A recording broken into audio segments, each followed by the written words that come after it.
meron tayong Reclamation Committee which is now working for the segregation of the 12 barangays from DCBA.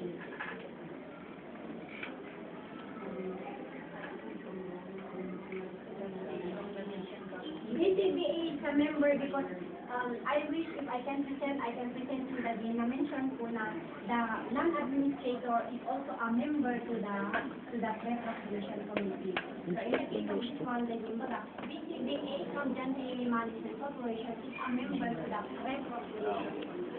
So if they had three ma'am, the head. The Pre-Proclamation Committee for MC 157 is being chaired by the Housing and Urban Development Coordinating Council and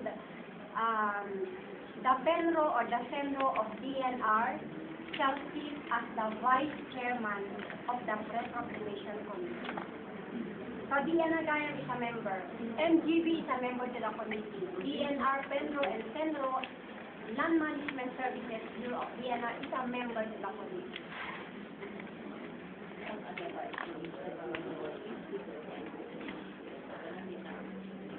No, wala po kaming office na sinet, but of course interagency yan is we jointly evaluate, not necessary to have an office, but we can have yung office sa office namin.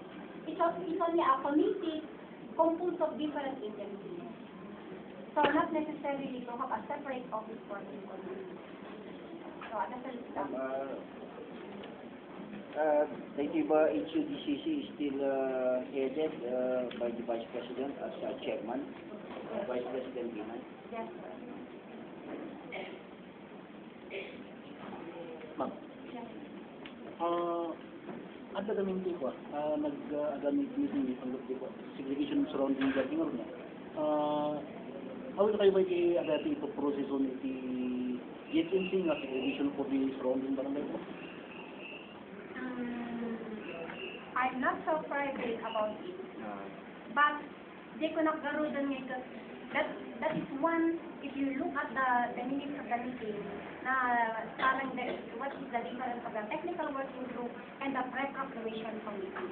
Now, I would like to inform the body na HUDC is just following the provision of MC 157, of which any request for proclamation for housing purposes, so which prevails, the procedure is MC 157. So interagency and evaluation niya.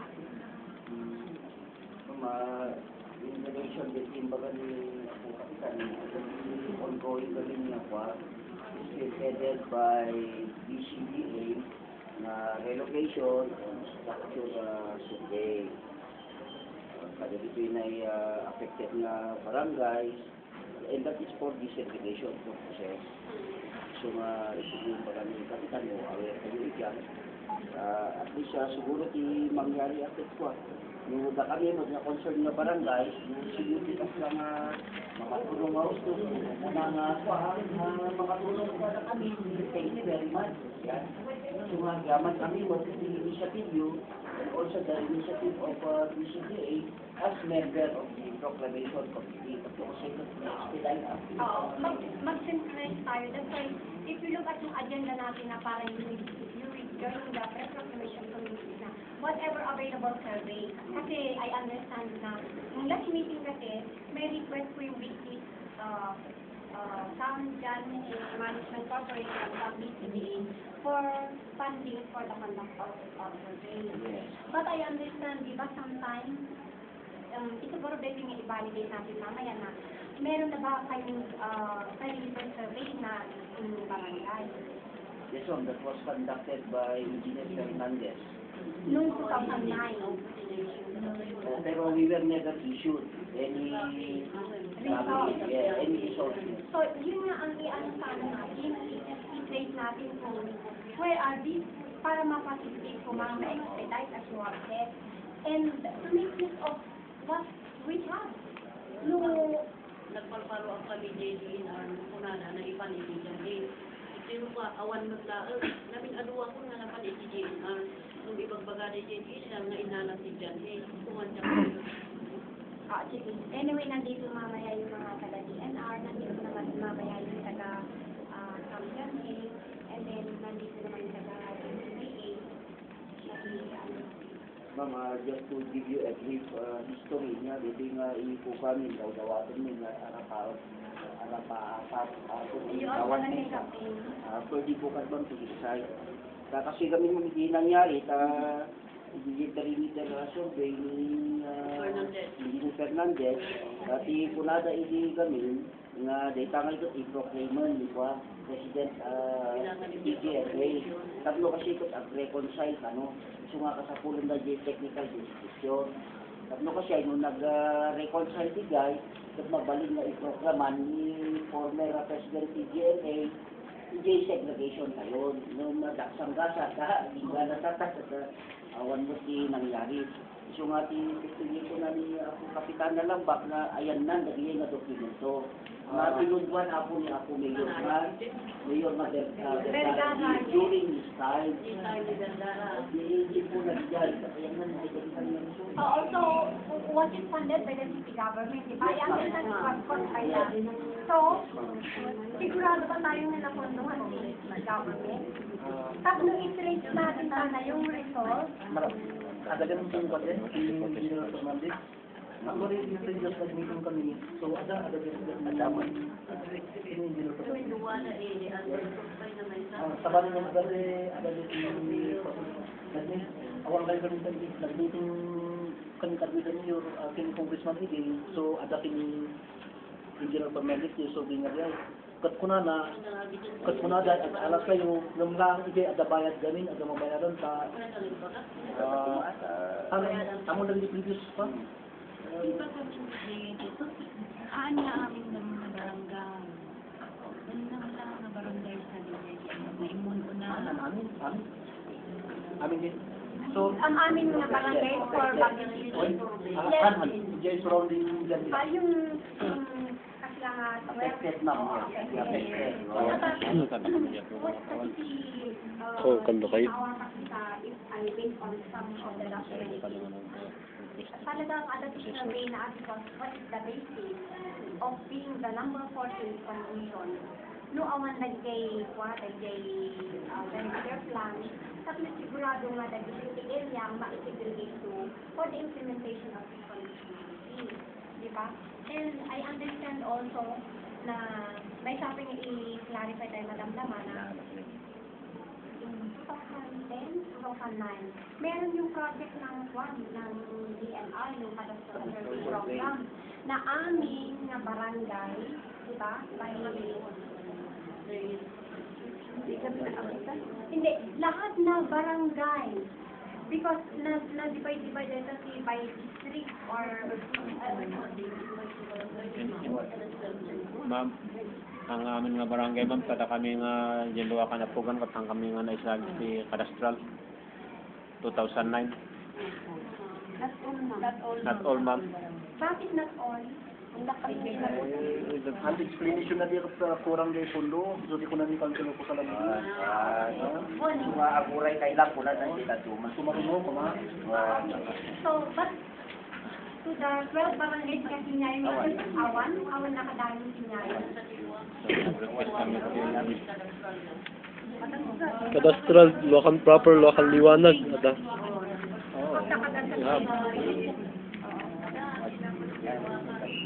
na review. Ang dami yun na Jadi survey. Nala yun. Ano di temporary. Gamot. Initial. By district ba yun? Or by district na like Quezon Hill, San Luis, Upper Fairview, 7 barangays in one, oo. And malagit po na one ni Engineer Fernandez, nakaalat dito yung mga ganyan. So, ang alam ko kasi sa presentation nila lang sa barangay, they able to determine which lots are titled and not titled. Yun ang nila. So, kailangan pa yung mga pasalagin mo, yung Cadastral Survey ko. Ang Radyo Confirmation. Hindi po. isugat niya, kita ang tayo nga ba available na survey na ada. Tapno, mapadawas kumati proseso natin na talaga survey na this one. No, after man na-approve, so, alas ka ba nila na, diba, okay naman siya, diba, i-approve. Kaya kasi magpukandak pa ng survey, syempre, i-say sa mga.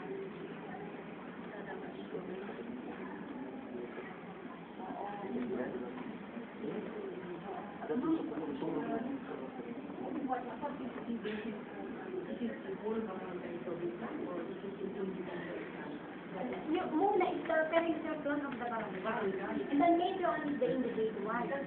What we are expecting or what we are basing on is the one conducted after the first survey per barangay, and that was the consortium of council. Until now, we didn't receive any plan or the result of that cadastral of survey per barangay. Yun lang naman ang business natin, we will focus on that segregation of affected. So, ma'am, it means to say that if we do not have that segregation plan to present, then the segregation or the process of that proclamation committee will not. Ay, hindi po. No. Not necessarily. Na kung wala kayo, kaya nga na, kung wala, so that's the time na isusurvey natin because that is the basis. Sa proclamation kasi kailangan natin yung technical description. So lalo na isi-segregate natin yung sa barangay. And then later on, the individual ipagpadayo. So, ma'am, kailangan po tatay na the members of the pre-proclamation committee, awan tinanggal po ng barangay. Why not join also or why not include the barangay, even the Bunong barangay as member also of the 13 barangay? Oo. Sana, they are also a member of that committee. Yes. Kasi pag isusurvey ko sana yun, very limited po yung, may composition po yung, pre-proclamation committee members. But further to that, without the nakakapang also. But further to that, na may present tayo sa mga one, HUD-C or the pre-proclamation committee may add other agencies as the legal. So in your case, ada po yung barangay. Pwede lang siguro yung number 5 nga po na members of the proclamation na committee na LGU should be able to tukuyin ng local government units and that refers to the barangay.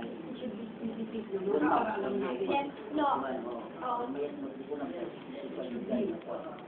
Ako kapitan, aside from the LGU, under the office of the mayor,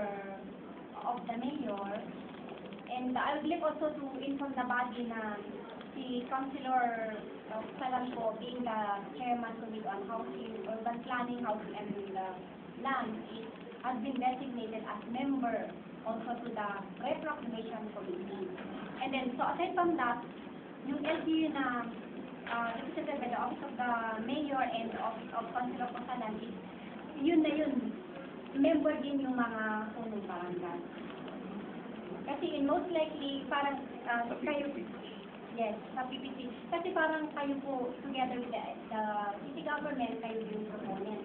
Sa provision kasi ng city, ng MT 157, kung sino man yung proponent, will be a member to the yes, sir. Pero ito muna yung mga Ay, mamaya pala yun. Oo, mga super, mga 10 minutes. So, ako, Councilor, pasensya na, inulit na ako sa kay media para binigyan ko lang sila na may proseso po tayong sinusunod sa segregation for housing purposes. So, for MC 157, para mag-leveling off po tayo na may procedure, may proseso, may committee to evaluate and to facilitate for the issuance of presidential proclamation. But it's very basic. That's why ako consider we called for this meeting for today. Tapos na makita tayo no, anya ba yung available na documents natin in terms of survey. Kasi for most, the basic is na document na kailangan natin is the perimeter plan of the area subject of petition. Katanong tayo nga amo, noan niya dahil the meets and bounds of the area of per barangay, noawan na yung perimeter plan natin per barangay. And then from there is siguro naman to come up with baka trabaho na ng genetic engineering na to come up with the sum of law. Well, Yeah, of course. 12 barangay. Law, basic is individual. Perimeter plan per barangay. Siguro tayo natin mamitin, no? No, nikas pa tayo ba? Maybe we need to orient ourselves. As lang na-review dito because this started long time ago. And we need your assistance also because being the resident in the area, you know what transpired in the past. That's why even the TPC, for that matter, needs your assistance. Especially so regarding the surveys. I personally, the mayor told me that they have prepared, or they have conducted surveys before. And the conductor was Engineer Jose Fernandez. But the PPC is not in custody of this land. So maybe we need to evaluate these plans if these are sufficient in as far as the PPC is concerned. Anyway, I'd like to take this opportunity to thank you for coming. We did call for a meeting last time. Naman tayo nakikita niya. Ang mamok ng ito nito katatay ni Director Inay. But is this our first meeting No, sir. about PPC? No, sir. Second. Second? Yes, second. Yeah. But during the last meeting, did I inform you? That was the time when Madam Di Malata was with us. Yes, Okay. And then the agenda was the creation of the PPC. yes. Okay. So now we have the PPC. So let us proceed then. Our friends from the PCD are here. Hintayin natin sa lagi kayo mga ibang PPC members. So in the meantime, baka may magtatanong po sila sa kanila. Ganoon na lang po siguro. Kung may questions tayo, before we proceed. Ako Councilor, doon sa kuha na ang question, pag di anyo niya tinangyari din perimeter survey ni Engineer Fernandez, taka kami at na kami man lang ikan kopya ko ma, ada ko mas-certain amang na bayadan na isa, di bagami naman din sa barangayan niya at chichipis kami, kukumpulin kami, malawlawagan tayo man, nangyari dyan, Apo Councilor, niya the latest development. What survey are you referring to? The one in the past that Yes, the past. the mayor mentioned, or the one being conducted now? No, the past. In the past. Funded by the city government Yes, now. yes. Sponsored by Congressman during the time. Vergara. Well, that question is for all of us. Yes. Even Director Winay. Cannot answerize for Councilor, di kami nga survey ni Engineer Fernandez. when. Ada nagmeetingan ni kami na minsan din after in bring out ni Congressman ni Pwede. Mayor Tumugan. So ada dia, so siko na ada kami idi nung kanya kada ada sa kopya dia. Dia per barangay idi ada alada ko makini Engineer Fernandez.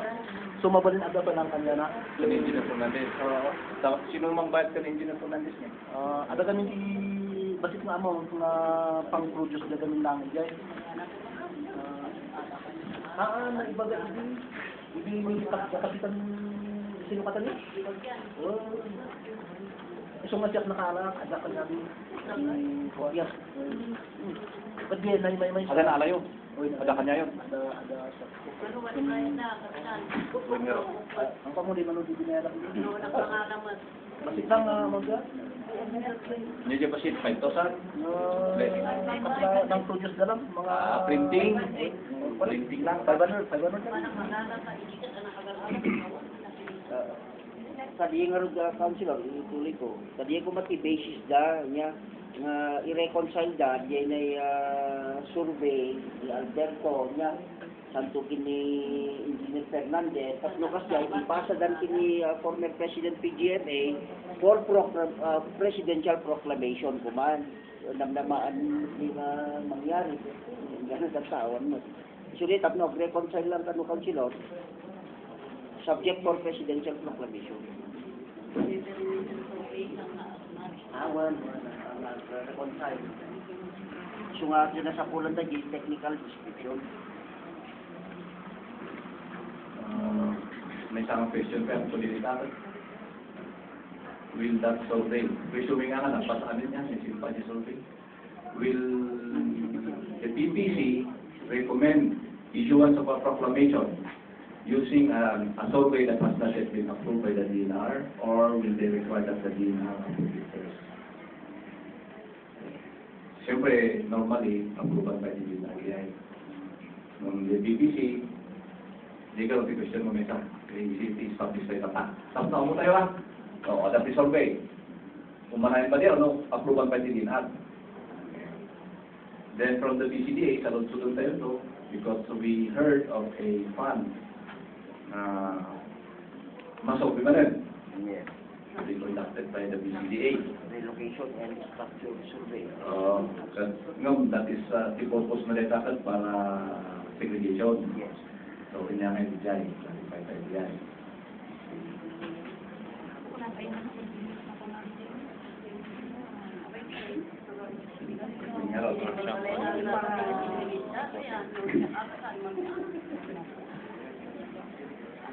Ito structural gabi, di ba pala na? Pag-intingin dyan.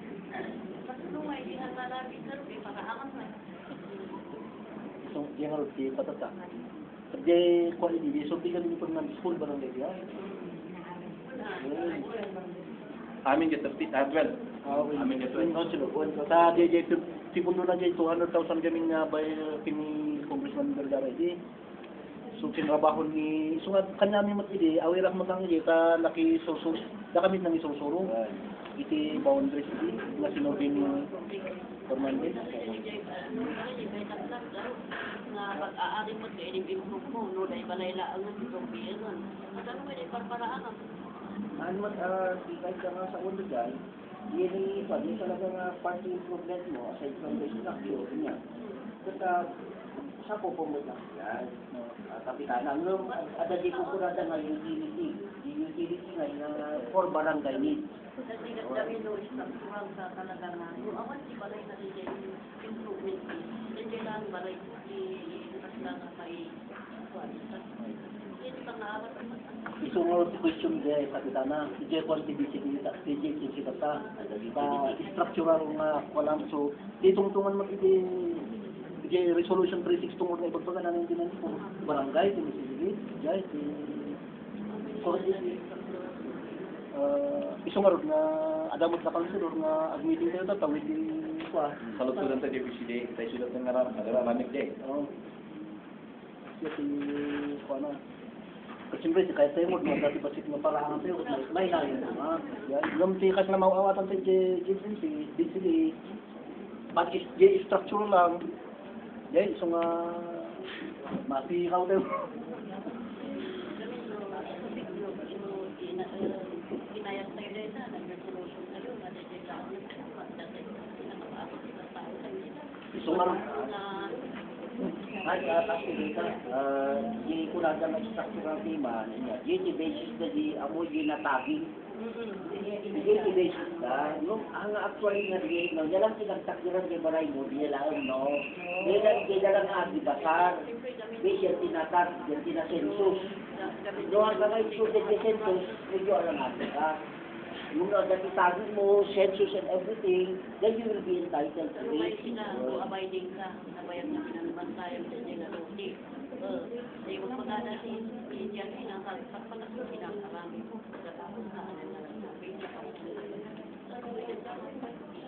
hindi nung umaam nga nabayag na pinggana pa ilang ini pagkatapos ng mga nabalayan tagaroon si Paris dahil di awan sa giant na sila ay hindi pa Sa residensya, wala mo, dahil sa structure niya, no? Dadang si Kwan na rin, ang kwa kasi Kwan, mag-issue ka na kapitan di certification, nakita ko, nabayagan nga pa, ay, improve ang image ng tao, kasi ang good faith, hanga in good faith, baka statement, SATE, in good faith. Excuse me ako. Ay, yes, sir. Pasensya. Tutulog din ito din. Ganun ko, sumabat the other members of the PPC at within the PPC. Of course, you are invited to observe. Sometimes pa-concentrate the agenda ni Ma'am Inay with the barangay. I understand you presently Director Inay with the process of coming out with the, in order to come out with the proclamation. Right? However, baka natin questions, alam kita tapay lang kitsin po na diyan, no may PPC doon ka pa. Meetingan. Ada pasti questions about the process. Of course, ada disumpi tayo, nung hapay nga masumbatan. So anyway, we will consider that. So may tadi yung agenda maramdaman with the PCBA. Salut-salut tayo na ako, nung niya pa sila sa mga questions na nakanalawag. So, ada pa yung kahit sa mga na ako?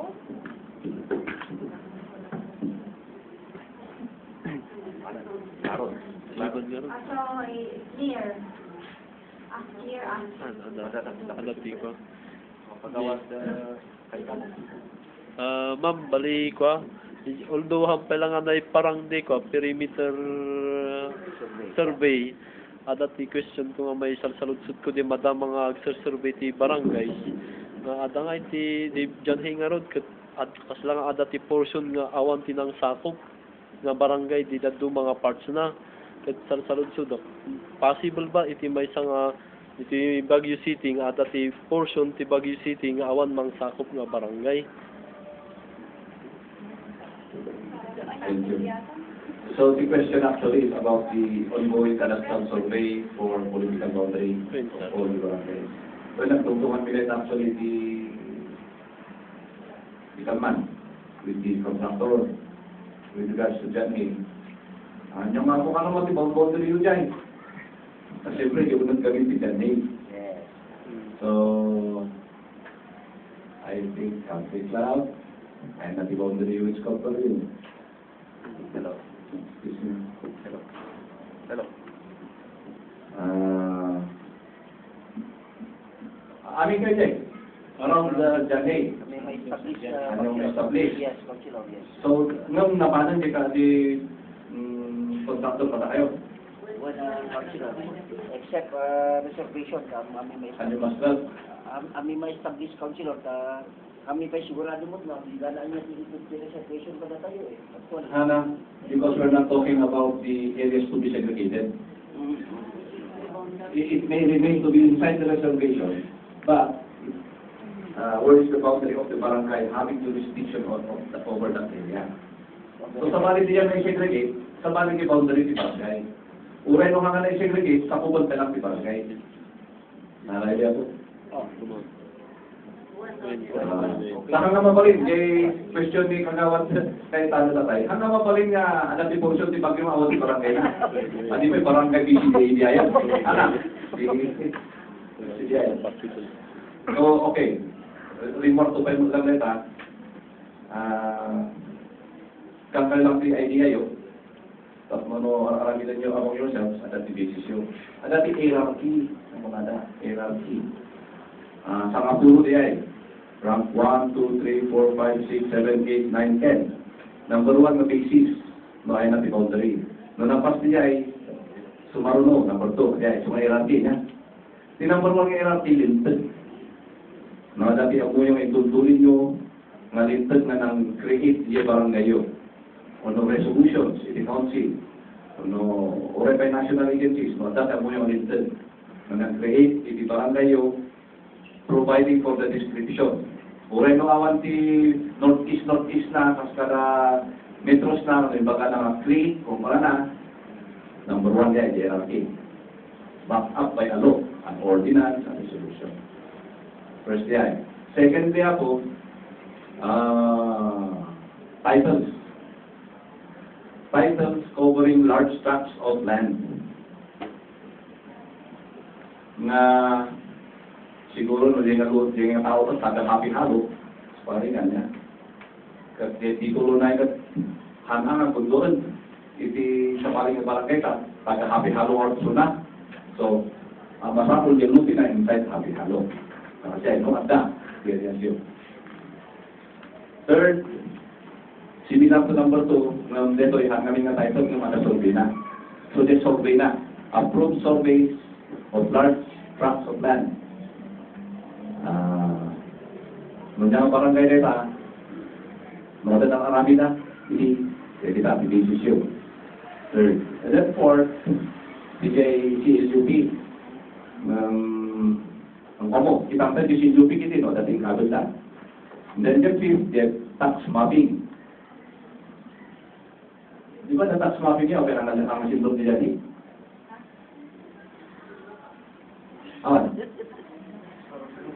Awan, okay. Tax mapping. Mukhang mga bakit-discount pa rin, Abay ko tayo. Number 6, NAMRIA map. Dangan din NAMRIA map na topo map. Yung 1:20,000, 1:50,000 Hindi kami, dati pagkabil lang barangay mo lang. Napansinan nyo, ada barangay siya. Yung dati boundaries nga nakasada dyan. Makalimot si Jai, kitanyan to Jai. Number 6 din nga. Dito eh. Number 7, NAMRIA administrative maps. Ang dati matapagala tayo din NAMRIA, mga dati administrative maps lang ay suppose awan sa in your case. Number 7 din. Number 8, number 8, pagipatasan. History. Dagay mo mohon on historical sites na may identify with the barangay. Okay. So ako na kasi scout baryo, delikado kayo dyan. Taado. Tayo muna na scout baryo din. Number 9, ikang kayo tulanan. Alipata ko yung 9 and 10. Yung number 10, maps mo lang ay nakaramin iti tatubang agencies ng hanga TNR. So, mas baga ada PDSWD, ada Project Tejay, dyan. Dyan di hierarchy. Pag nabuhay natin, boundary yung mag-establish ni boundaries yun. Councilor, daman di labangin mo dito. Surrounding si Jan Hingat ay may sama si Happy Almor na kalawaan si Sinakop si Kundi Jan Hing. So, di kwa. So, isungay ti sa district ni contractor iti kwa ti magararami ti kwa ta. So, di sa district at mohon da sentro. Ang mohon da sentro Jan Hing. Tanto agpakas sa iti surrounding barangay iti. Ada kayo deta, masusunod kayo deta. Sa deta, akseptaran mo sa bawat adjoining barangay. Sa bawat i-conflict yun. Ano kata kayo deta? Iso initial di kami nga nagtutungtungan ni. Pupuli nga di kumati mga kasama. So, ma'am, yung chairman. Sir, mabalik ba na dito na ba tayo? Mag-start na tayo ng PPC? Umanay mo siguro ang aming dito. So may we request now all the PPC members so that mag-start na po yung meeting natin together with the mga pulong barangay of the 12 concerned barangay. So may kayo ako kasi may rugi tayo.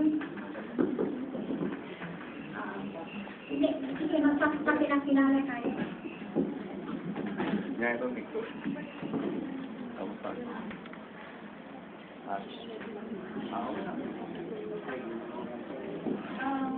Hindi kaya, Ma'am Selma, hindi na kayo dito. Tapos Pwede ba natin i-occupy mga kapitana? Yung mga dito lang natin.